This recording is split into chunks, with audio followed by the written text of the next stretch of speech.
Professor Dave here. Let's talk about bacterial infections in humans. He knows a lot about the science stuff. Professor Dave explains. By now, we've learned about the microbes that can be found in the world around us, the general ways in which we interact with them, how to classify them, and how they cause damage. Now let's dig into what's really happening on the human side of the equation and how these diseases are circulated. There are several interchangeable terms we can use for diseases that spread from host to host. These are infectious diseases, contagious diseases, or communicable diseases. But how do these diseases develop? From the moment a microbe is introduced to a susceptible host to the moment that symptoms begin to appear is known as the incubation period. For diseases such as the common cold, the incubation period is typically a couple of days. But depending on the pathogen, the incubation time could be up to a few weeks, several months, or even years, like in the case of leprosy.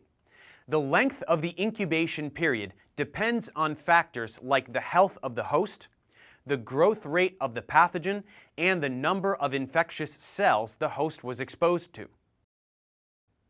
During the incubation period, the pathogen is multiplying at the port of entry, but hasn't caused enough damage to cause symptoms yet.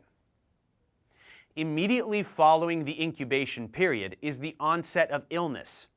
In the early phases of some illnesses, you might experience what's called the prodromal phase, where you feel weak or achy before the full-blown illness comes on.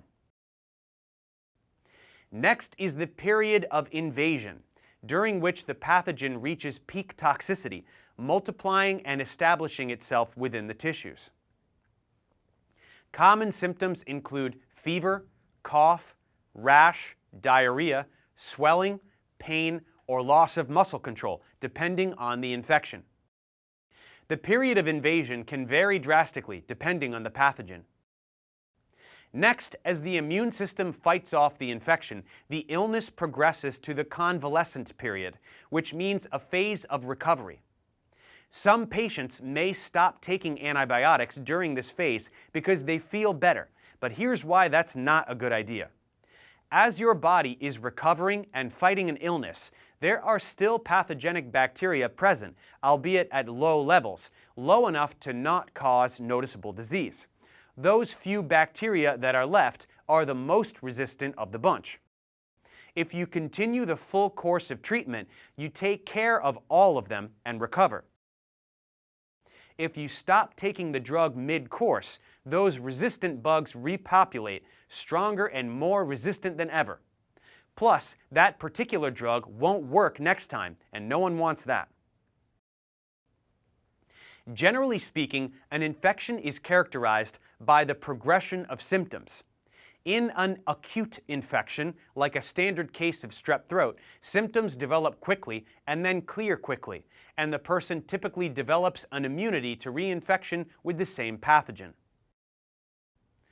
In a chronic infection, such as tuberculosis, symptoms come on slowly and can last anywhere from months to years.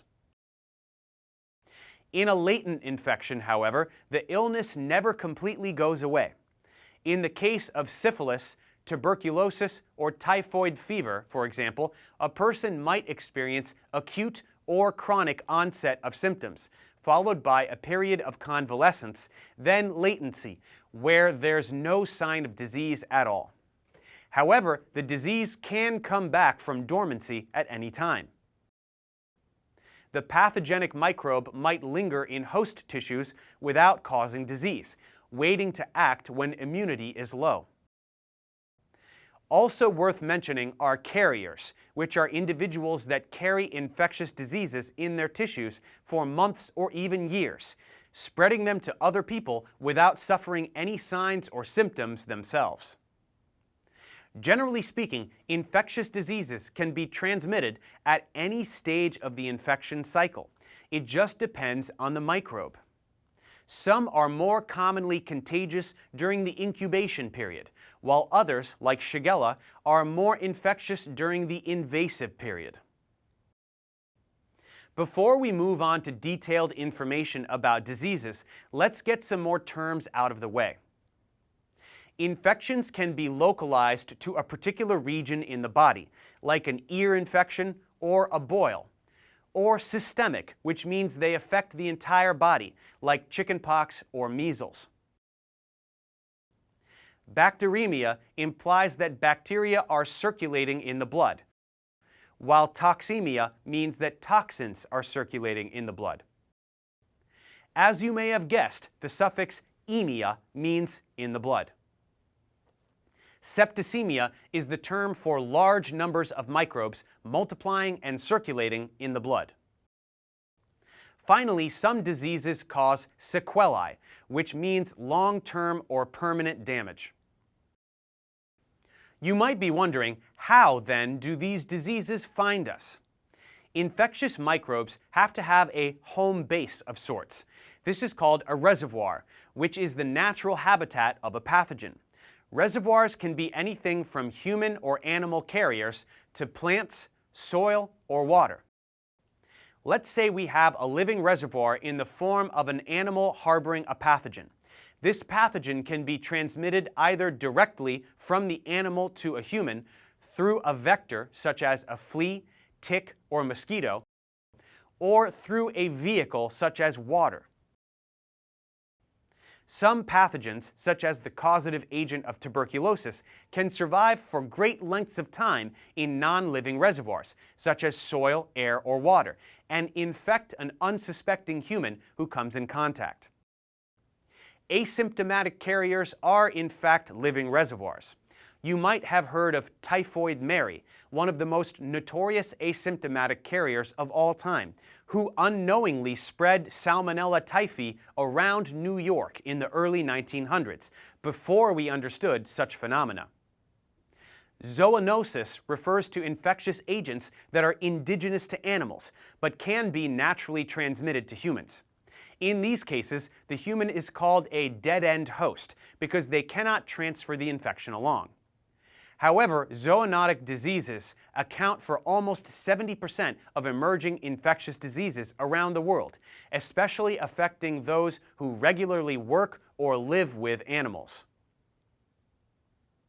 To make sure we have it all straight, let's talk about transmission. Vertical transmission refers to the transmission of a pathogen from parent to offspring, either through the placenta, milk, ovum, or sperm. Horizontal transmission is the spread of a pathogen from one infected individual to another. This can be direct, through skin contact, a bite from a vector, an injection, or exposure to contaminated droplets, such as a sneeze. This can also be indirect, from an infected surface, let's say a garden hose or fork that a sick person touched, or perhaps food, air, or soil. A separate category that often gets overlooked is the oral-fecal route, in which feces is ingested, either due to poor hand washing during food preparation or by touching a surface that's been contaminated with fecal matter and then touching your mouth. Now that we've got all the language we need to understand diseases, let's do a deep dive into some of the most medically important diseases.